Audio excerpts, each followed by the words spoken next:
성경에서는 좋은 사람과 나쁜 사람을 비교하는 장면이 참 많이 나옵니다. 그런데 그들에게는 좋은 사람에게는 좋은 결과가 복과 또 나쁜 사람에게는 저주가 있을 것이라고 이야기를 하고 있습니다. 우리가 잘 아는 한자 성어에 이와 비슷한 내용이 있어요. 인과응보라는 한자 성어가 있습니다. 들어보셨죠? 인과응보라고. 그 인과응보라는 말은 원인과 결과가 맞물려 있다. 행한 대로 열매를 맺는다라는 그런 뜻인데요. 뭐 기독교 용어가 아니고 불교에서 나온 말이라고 그래요. 옛날 중국 당나라의 승려였던 도세라는 사람이 있었는데요. 그 사람이 그 불교의 세계관에 대해서 쓴 그 하나의 책이 있었다고 합니다. 법원주림이라고. 저도 뭐 잘 알지 못하는 책인데요. 그 책 안에 이런 말이 있다고 해요. 선을 생각하는 자는 선한 과보를 얻고 악을 생각하는 자는 악한 과보를 얻는다. 성경에서 이야기하는 것과 참 비슷하다라는 생각이 들잖아요. 그 불교에서는 어떤 그 교리를 주장합니까? 생사가 돌고 돈다. 이번 생애가 또 다음 생애가 되고 또 다음 생애가 되고 끝없이 돌고 돈다라는 그런 윤회설을 주장하기 때문에 그 현재에 있는 모든 것은 과거에 있었던 일의 결과다. 그리고 미래에 있는 일도 현재에 있는 일의 모든 경험 속에서 나오는 결과다. 그래서 이렇게 끊을 수 없는 원인과 결과 관계로 이루어진 것이 우리의 삶이다. 이렇게 주장을 하고 있습니다. 그 말이 바로 인과응보라는 그런 말에 담겨 있죠. 예레미야 우리가 읽은 17장 말씀이 이와 비슷한 인과응보를 말하는 것 같은데요. 또 오늘 말씀에서 보면 마음을 이야기하고 마음보다 심히 부패한 것은 없다 이렇게 얘기를 하고, 불교에서도 혹시 뭐 불교 절에 다녀셨던 분들, 저는 다녀보지 않았지만 알겠지만 마음을 참 강조합니다. 그런데 뭐가 다를까? 오늘 우리가 읽었었던 예레미야 17장에 있는 그 말씀은 인과응보가 아니에요. 불교의 세계관에서 말씀하고 있는 그 마음과 성경에서 말씀하고 있는 마음은 다릅니다. 이해하는 방법이 달라요. 불교에서는 자신의 마음에 따라서, 자신의 마음이 좋으냐 나쁘냐에 따라서 그 결과가 따라온다고 하는데, 우리가 믿는 그 하나님, 우리가 함께 몸담고 있는 이 기독교에서는 선과 악의 판단 기준이 자기 자신이 아니에요. 자기의 마음 속에서 이게 좋으냐 나쁘냐가 아니에요. 그 판단 기준은 오직 하나님 한 분입니다. 그게 차이가 있습니다. 자기 마음이 선한지 악한지가 아니라 우리의 마음이 과연 하나님께 붙어 있는가 아니면 하나님을 떠나 있는가에 따라서 선과 악이 결정됩니다. 그래서 언제나 하나님과 함께 하시는 저와 우리 모든 성도님들이 되셨으면 좋겠습니다.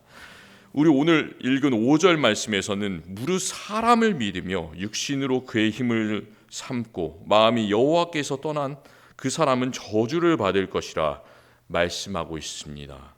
그는 사막의 떨기나무와 같아서 사람이 살지 않는 그 사막에 살 것이다 이렇게 경고하고 있습니다. 사막에 혹시 가보셨나요? 사막을 좋아하십니까? 저는 사막에 가보고 여러 차례 가보고 캠핑도 해보고 그랬는데 사막을 참 좋아합니다. 사막에 아무것도 없는 그 황량함을 보면 와 이런 소리가 나요. 그 사막에는 주변에 아무것도 없잖아요. 깜깜하잖아요. 빛이 없어요. 그래서 밤이 되면 모든 것이 잘 보여요. 별이 여기 앵커리지에서는 별이 잘 보이더라고요. 그래도 잘 안 보이는데 이 사막에 그 불이 전혀 없는 곳에 가면 정말 그 가장 별들이 잘 보입니다. 그리고 또 사막 한가운데 텐트를 치고 캠핑을 하면 정말 조용하고 낭만적이고 기분이 너무 좋아지는 것을 느껴요. 그런데 그게 하루 이틀 캠핑하고 사막에서 지내면 좋은데 그게 1년 10년 산다고 생각해 보세요. 뭐 라스베가스 같이 사막 한가운데 있는 잘 갖춰진 도시면 관계가 없겠지만 그게 아니라 아무것도 없는 그 사막 가운데 지낸다고 한번 생각해 보시기 바랍니다. 사막은 그래서 오래 지낼 수 있는 곳이 아니에요. 특별히 이 이스라엘 남쪽에 있는 그 사막은 네게브라고 불리는 사막인데 정말로 아무것도 없는 황량한 곳입니다. 정말 아무것도 없어요. 물도 있지 않는 곳입니다. 그 사막이 이스라엘 전체 면적의 아주 작은 부분만 차지하는 것이 아니라 이스라엘은 정말 거의 대부분이 사막이에요. 3분의 2가 그 네게브 사막으로 이루어져 있습니다. 오늘 말씀은 사막을 광야, 간조한 곳, 건건한 땅, 사람이 살지 않는 땅이라고 말합니다. 어려운 말이죠. 간조한 곳은 건조하다는 얘기죠. 물이 있지 않는 곳이라는 얘기고요. 건건한 땅이라는 얘기는 소금기가 많다는 얘기예요. 그래서 소금기가 많은 땅은 어떻게 되겠습니까? 이로운 것이 없죠. 그곳에 식물을 심는다고 생각해 보시기 바랍니다. 소금 때문에 잘 자라지 못하고 그냥 식물이 죽어가는 장소, 그러니까 열매를 맺을 수 없는 그런 장소. 그렇기 때문에 오늘 말씀에서는 좋은 것을 보지 못한다라고 얘기를 해요. 좋은 것, 이곳에서는 풍성한 것이 이루어지지 않는 장소, 전혀 식물을 심어도 자라나지 않는 그런 장소가 바로 그 사막이라는 장소예요. 그런데 우리의 마음이 때때로 사막 같을 때가 많잖아요. 오늘 장로님께서 기도하셨는데 메마르잖아요. 그런데 그 메마를 때 우리가 기대할 것이 있습니다. 이 사막에는 비가 전혀 안 오는 것이 아니고요. 가끔 비가 옵니다. 그래서 사막에는 물이 흘러간 자리가 있어요. 1년에 한 번씩 엄청나게 큰 비가 오고요. 1년에 한 번씩이 안 올 경우에라도 몇 년에 한 번 그 큰 비가 옵니다. 그래서 사막에 사는 사람들은 그 1년에 한 번, 단 한 번 오는 그 비에 의지해서 물을 저장하고 살아가는 그런 사람들입니다.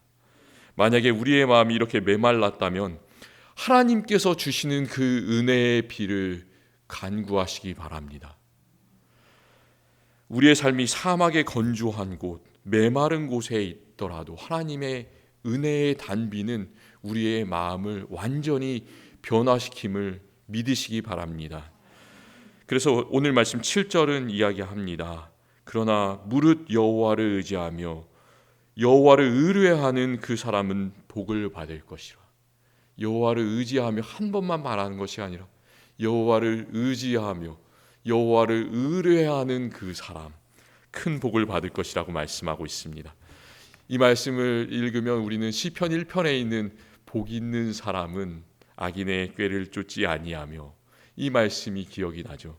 그는 시냇가에 심은 나무가 철을 따라서 열매를 맺으며 그 잎사귀가 마르지 아니함 같으니 그가 하는 모든 일이 다 형통하리로다.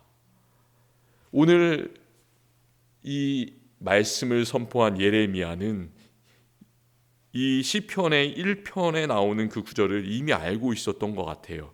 그래서 여호와를 의지하며 여호와를 의뢰하는 사람은 큰 복을 받을 것이라고 말씀하고 있습니다. 그리고 더 자세하게 물가에 심겨진 나무가 그 뿌리를 강변에 뻗치고 더위가 와도 두려워하지 않고 그 잎이 항상 푸르고 가무는 해에도 걱정이 없고 결실을 그치지 않는다. 시편 1편에서 나온 말씀보다 더 자세하게 하나님을 의지하는 사람의 복을 선포하고 있습니다. 하나님을 신뢰함으로, 하나님을 의지함으로 아무 걱정이 없는 우리 모든 성도님들이 되셨으면 좋겠습니다. 철을 따라 과실을 맺는 우리 모든 사람들이 되었으면 좋겠습니다. 우리의 모든 일들이 주님 안에서 다 형통하기를 기도합니다. 그런데 참 안타까운 것이 있어요. 하나님께서는 이렇게 우리에게 정말로 늘 풍성한 복을 주시기를 원하시는데 우리가 해결해야 되는 것이 있어요. 그 큰 복을 누리기 위해서 엄청나게 큰 장애물이 있습니다. 그것은 죄의 문제입니다. 죄를 이야기할 때마다 우리 마음속에 뭔가 거리낌이 들어요. 큰 거부감이 듭니다. 왜 예수님께서 이 십자가에서 우리의 죄를 다 해결해 주셨는데 왜 우리는 계속 죄 가운데 있는 사람인가? 왜 계속 죄를 이야기해야만 할까? 우리 주일 예배에서는 앞부분에 참회의 기도와 용서의 확신이라는 그런 순서가 있습니다. 이렇게 의아할 수도 있어요. 우리가 새 사람이 되었는데, 예수 그리스도의 사람이 되었는데 더 이상 죄를 고백할 필요가 없을 것 같은데 왜 우리는 계속해서 죄를 참회해야 되는 것인가? 그렇게 생각하는 분이 있을지도 모르겠습니다. 이게 당연한 질문이에요. 그런 물음들을 우리가 삶 속에서 많이 했으면 좋겠습니다. 그리고 이유를 찾고 대답을 했으면 좋겠습니다. 그런데 우리가 계속해서 그런 참회의 기도를 해야 되는 이유는 죄를 들춰내서 우리의 삶을 더욱더 안 좋은 방향으로 가게 하기 위해서 하는 것이 전혀 아니에요. 참회의 기도를 계속하는 이유는 하나님의 용서의 말씀을 되새기고 기억하는 이유는 우리가 늘 죄인이지만 그 죄를 덮는 하나님의 은혜가 더 크다라는 것을 우리가 늘 마음속에 새기고 하나님의 용서와 사랑을 향해서 나아가고 또 우리 삶 속에서 감사하는 마음을 넘치게 하기 위해서 우리는 매 주일 죄를 고백하는 것을 기억하시기 바랍니다. 죄가 더한 곳에 은혜가 더욱 넘쳤도다라는 말이 있잖아요. 그리고 사도 바울은 말씀해요. 그렇다면 너희가 죄 가운데 거해도 되느냐? 그렇지 않다. 바로 사도 바울이 로마서 5장에서 한 말씀이 그런 뜻이에요. 은혜가 더 풍성하기 때문에. 그런데도 불구하고 우리의 죄가 참 심각합니다. 저는 큰 죄인이고 우리 모든 사람은 다 큰 죄인이에요. 예레미야 17장 1절에서 그런 말씀을 하고 있습니다. 유다의 죄는 금강석 끝 철필로 기록되되 그들의 마음판과 그들의 제단뿔에 새겨졌거늘, 이렇게 말씀하고 있습니다. 제단뿔이 어떤 것인가요? 제단뿔은 이스라엘 백성이 하나님께 번제를 드리던 그 번제단에는 뿔이 4개 있었다고 해요. 4개의 귀퉁이에, 이렇게 4 모퉁이에 만든 그 뿔을 말합니다. 제사장이 백성의 죄를 속하기 위해서 드리는 제사가 속죄제인데요.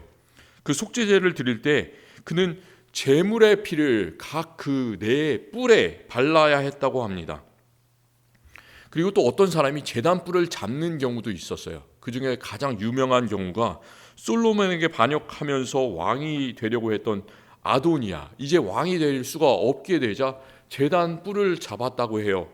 그러면서 그 솔로몬에게 용서를 구했습니다. 그 제단 뿔이라는 것은, 제단 뿔을 잡는다는 것은, 제단 뿔에 피를 바른다는 것은 하나님의 구원과 하나님의 보호를 상징하는 것입니다. 그런데 예외가 있습니다. 제단 뿔을 잡는다고 해도 용서를 받을 수 없는 경우가 있습니다. 출애굽기 21장 4절에서 이렇게 기록하고 있습니다. 사람이 그의 이웃을 고의로 죽였으면 너는 그를 내 제단에서라도 잡아내려 죽일지니라. 하나님께서 이렇게 무서운 말씀을 하고 계십니다. 고의로 죄를 지었고 고의로 사람을 죽였으면 그를 끌어내라, 죽여라. 하나님께서는 그런 상황에서는 용서하지 않는다라는 말씀이시죠. 예레미야 17장도 우리가 그런 의미로 받아들일 수가 있습니다. 우리의 죄가 마음판에, 그리고 또 제단뿔에 새겨졌다는 말씀은 우리의 죄가 그렇게 심각하다는 말이에요. 우리의 죄가 용서받을 수 없을 정도로 심각하다, 돌이킬 수 없을 정도로 심각하다라는 그런 말씀입니다. 그리고 그 죄는 그냥 연필로 쓰여진 그런 죄가 아니라 말씀 속에서는 금강석 끝 철필로 기록되었다 말씀하고 있습니다. 세상에서 가장 단단한 돌이 무엇인지 아시죠? 금강석이죠. 다이아몬드잖아요. 그 다이아몬드는 녹는 온도가 3,500도라고 그래요. 그래서 아무리 불로 이렇게 온도를 높여서 이것을 녹이려고 해도 잘 녹지 않는 그런 금속이 바로 이 다이아몬드예요. 그렇기 때문에 가장 값진 금속이죠. 우리의 죄가 금강석 끝 철필로 마음판에 또 제단뿔에 새겨졌다라는 그 말씀은 우리 정말 죄가 다른 어떤 것으로도 지울 수 없는, 완전히 각인되어서 지울 수 없을 정도로 심각하다라는 그런 말씀입니다. 예레미야를 포함한 이 구약 시대의 말에 이스라엘과 유다가 멸망할 때 나왔던 그 선지자들, 이사야, 예레미야의 애가 에스겔, 이 세 사람의 이름으로 기록된 그 성경의 장수가 모두 171장입니다. 그래서 거의 구약 성경 전체의 5분의 1이 이 나라가 멸망할 때 하나님께서 이 선지자들 3명에게 주시는 그 경고의 메시지들로 이루어져 있습니다. 이 이사야, 예레미야의 애가 에스겔을 읽으면 참 읽기가 힘들다라는 생각이 많이 들어요. 참 길다라는 생각이 많이 듭니다. 왜 이렇게 길게 이 성경을 기록했을까? 그런 생각이 듭니다. 이 성경들에서 이스라엘과 유다 그리고 또 주변 나라들이 지은 정말로 수도 없이 많은 죄들을 하나하나 일일이 열거하면서 기록하고 있습니다. 그런데 그 선지자들이 말하는 죄는 딱 한마디로 요약될 수가 있습니다. 그 죄가 뭘까요? 그 죄는 그 사람들이 지었고 또 우리들도 짓고 있는 죄들입니다. 그 죄를 한마디로 요약한다면 그 죄는 바로 우상숭배라는 죄예요. 우상숭배. 이스라엘 백성은 한 번도 제대로 하나님을 정말로 제대로 섬기지 못한 사람들이에요. 약속의 땅에 들어갔을 때 어땠는지 생각해 보시기 바랍니다. 하나님께서 이 모세를 통해서 약속의 땅을 주실 때 모세에게 복과 저주가 있을 것이다 이렇게 이야기를 하고 그들을 이렇게 서로 다른 곳에 세우고 그 복과 저주 하나님의 순종과 불순종이냐를 통해서 결정된다라고 말씀하셨잖아요. 그리고 또 그 모세의 뒤를 이은 여호수아의 마지막 유언이 무엇이었냐면 하나님만을 섬겨라라는 똑같은 그런 내용이었습니다. 그는 이스라엘의 12지파를 모으고 이제 다 하나님께서 약속한 땅을 분배를 했어요. 그래서 그들 전부 다 모으고 세겜 땅으로 불러 모았습니다. 그리고 이제 하나님의 말씀, 자기의 유언과도 같은 그런 말씀을 이야기를 하고 있습니다. 그는 이렇게 마지막으로 이야기합니다. 그러므로 이제는 여호와를 경외하며 온전함과 진실함으로 그를 섬기라. 만일 여호와를 섬기는 것이 너희에게 좋지 않게 보이거든 너희가 조상들 강 저편에서 섬기던 신이든지 또는 너희가 거주하는 땅 아모리족 속의 신들이든지 너희가 섬길 자를 택하라. 그리고 무서운 말씀을 하죠. 오직 나와 내 집은 여호와를 섬기겠노라. 오직 나와 내 집은 여호와를 섬기겠노라.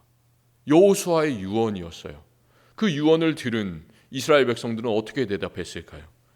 참 잘 대답했습니다. 그 백성들이 이렇게 대답했어요. 우리가 결탄고 여호와를 버리고 다른 신을 섬기지 않겠습니다. 다짐했습니다. 그런데 어떤 일이 일어났어요?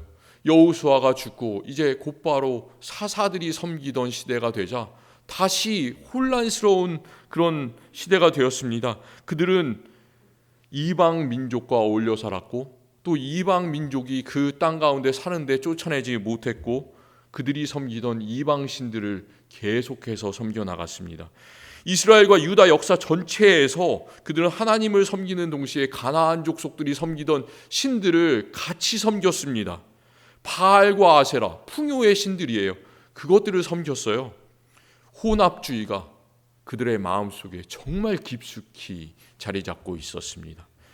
이방신과 하나님을 함께 섬기는데도 이게 과연 잘못된 건지 잘된 건지를 분간할 수 없을 정도로 타락했던 그런 사람들이었습니다. 우리가 이 세상에 살면서 혼합주의가 당연한 거라고 생각할 때가 참 많이 있습니다. 그냥 그렇게 살아가는 것이라고 생각할 때가 참 많이 있어요. 하나님과 세상을 양발에 우리가 걸치고 살아가는데 때때로 그런 것이 당연한 것이라고 선과 악이 공존해 있다고 이렇게 생각할 때가 많이 있습니다. 그런데 참 그런 생각이 들어요. 우리가 영화를 보지 않습니까? 드라마를 보지 않습니까?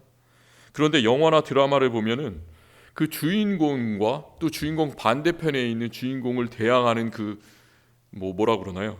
그 악역이 참 분명하게 구분되는 것을 우리가 바라볼 수가 있어요.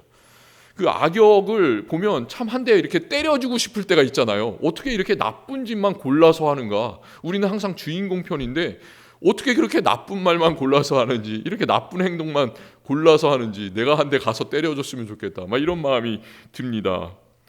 그런 정말 이제 주인공을 못 살게 구는데, 우리가 실제로 살고 있는 세상에서는 그렇게 주인공과 악역이 분명하게 구분되지가 않는 것 같습니다.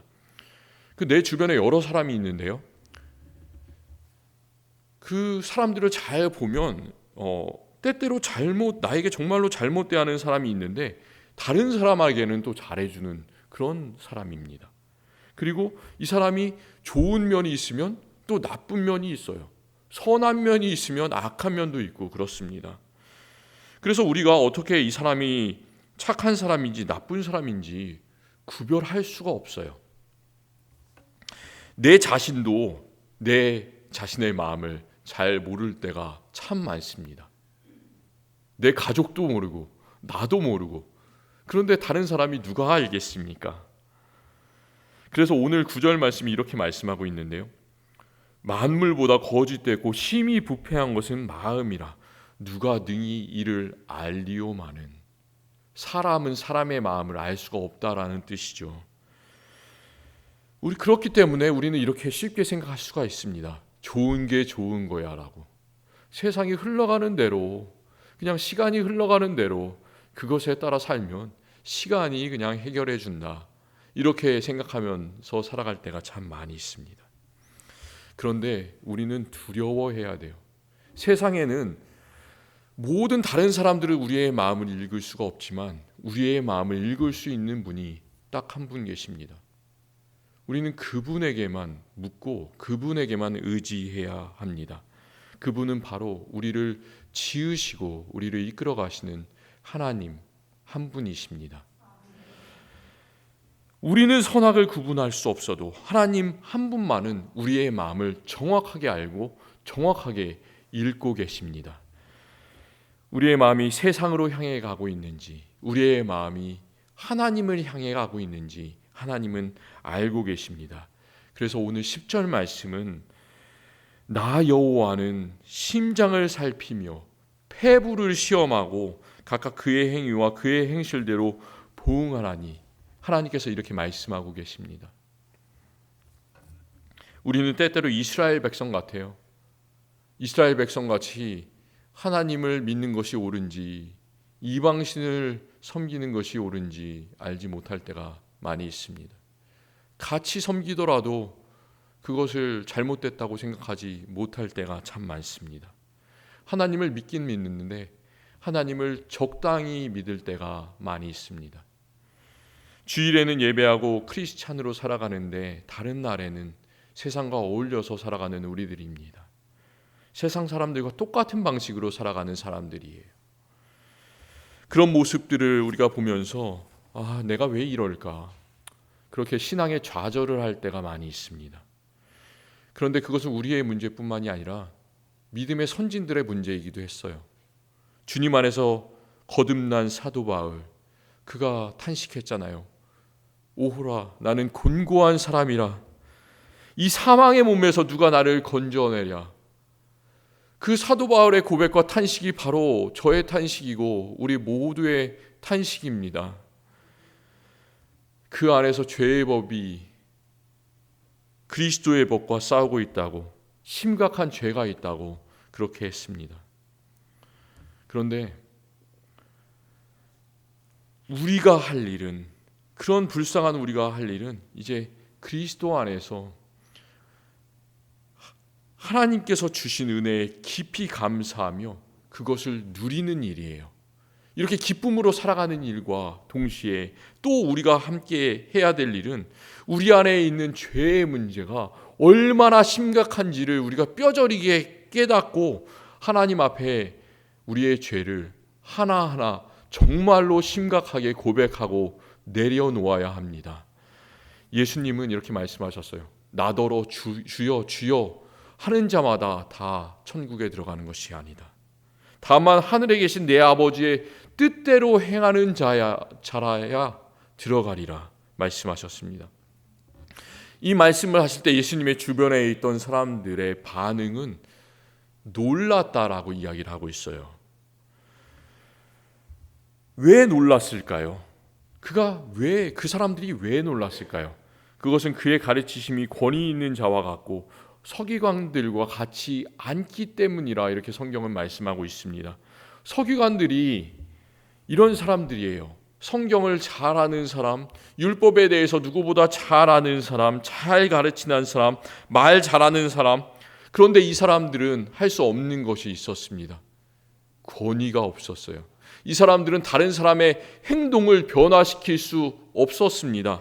그런 사람들이 서기관들이었어요. 그런데 반면에 예수님은 어땠습니까? 예수님은 서기관과 달랐습니다. 적당주의, 혼합주의, 세상과 짝하며 살아가는 그런 세상의 삶의 그런 가치관을 격려하는 그런 분이 아니라 엄청난 실천을 우리의 삶에 요구하는 분이 바로 예수님이었습니다. 그것이 바로 예수님의 말씀이었습니다.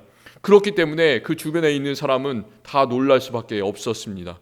우리가 성경을 읽을 때마다, 하나님의 말씀을 들을 때마다 우리의 마음속에서 이렇게 놀라는 마음이 들었으면 좋겠어요.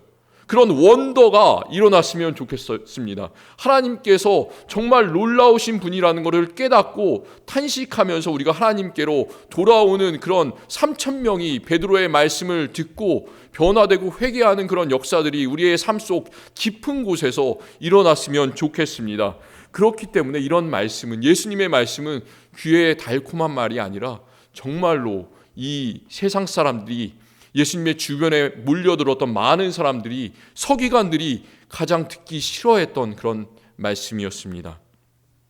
만약 우리가 우리의 힘으로 우리의 죄를 고백하려고 하고 돌이키려고 한다면 그것은 불가능해요. 우리의 능력으로는 그렇게 할 수 있는 힘이 전혀 없습니다. 그런데 하나님께서는 우리의 죄를 경고하시고 지적하실 뿐만이 아니라 우리가 그 죄의 문제를 해결할 수 있는 놀라운 방법을 우리에게 알려주십니다. 우리에게 하나님의 영과 하나님의 마음을 허락하여 주십니다. 예레미야 24장 7절에서 하나님은 말씀하세요. 내가 여호와인 줄을 아는 마음을 그들에게 주어서 그들이 전심으로 내게로 돌아오게 하리니 그들은 내 백성이 되겠고 나는 그들의 하나님이 되리라. 하나님께서는 이렇게 하나님과 우리의 상호 관계를 말씀하십니다. 그들은 내 백성이 되겠고만 말씀하시는 것이 아니라 나는 그들의 하나님이 되리라. 얼마나 좋아요. 하나님께서 우리와 함께 하시고 우리는 하나님의 백성이 되는데 우리의 마음은 어떤가요? 한번 마음을 바라보시기 바랍니다. 때때로 여러 가지 일로 지금 현재 우리의 마음이 어두워져 있지는 않습니까? 그리고 하나님을 향한 마음과 세상을 향한 마음이 동시에 이렇게 뒤섞여 있지는 않습니까? 마음을 즐겁게 해야 되겠다고 이렇게 생각하지만, 기쁘게 해야 되겠다고 막 노력하지만 어떻게 해야 될지를 잘 몰라서 걱정하고 때때로 잠을 이루지 못하는 경우도 있는지 모르겠습니다. 세상의 많은 종교들은 마음을 공부하는 것을 중요하게 생각해요. 내면을 성찰하고 갈고 닦으라고 우리에게 요구를 합니다. 그런데 우리 그리스도인들은 그런 것들이 우리의 스스로의 노력으로 이루어지는 것이 아님을 압니다. 우리는 마음을 공부하는 사람들이 아니고요. 오직 우리의 마음을 하나님께 두는 사람들입니다. 하나님을 의지하는 사람들입니다. 하나님을 의뢰하는 사람들입니다.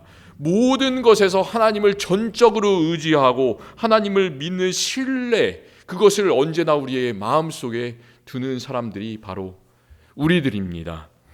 이제 우리의 작은 죄들이 있다면 그 작은 죄들을 하나씩 주님께 내려놓으면서 참회하는 우리의 삶이 되었으면 좋겠습니다.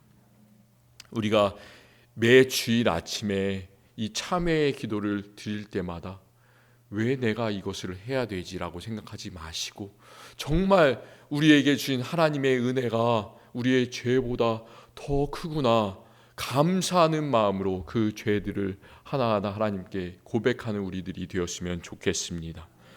정말 하나님을 신뢰하는 그 믿음이 우리 마음속에 있는 세상 곳곳에 있는 그 더러운 모든 죄들을 다 덮기를 원합니다.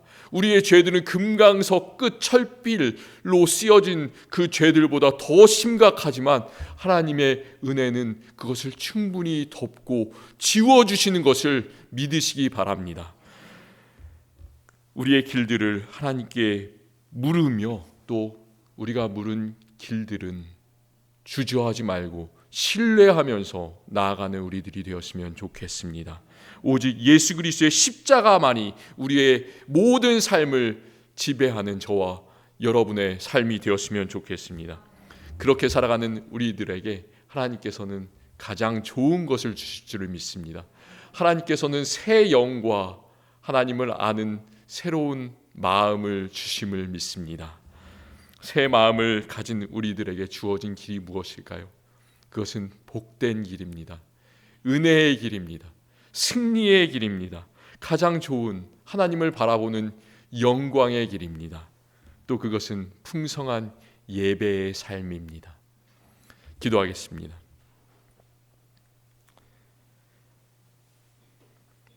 하나님 감사합니다. 우리들 주님을 버렸습니다. 하나님보다 세상을 짝하면서 살아갔습니다. 참 큰 죄인들입니다. 금강석 끝 철필로 쓰여진 그 죄들을 우리의 마음판과 제단불에 새기면서 살았던 그런 사람들입니다. 말 못할 죄인들이지만 예수 그리스도께서 십자가에 달려 죽으심으로 그 죄를 속하여 주시고 우리를 하나님의 자녀로 만들어 주시니 그 은혜가 얼마나 놀라운지요. 우리가 하나님의 은혜에 감사하면서 살아가겠습니다. 그 은혜에 감사하면서 기쁨으로 살아가겠습니다. 우리의 마음에 새로운 영과 새로운 길을 허락하여 주시니 감사합니다.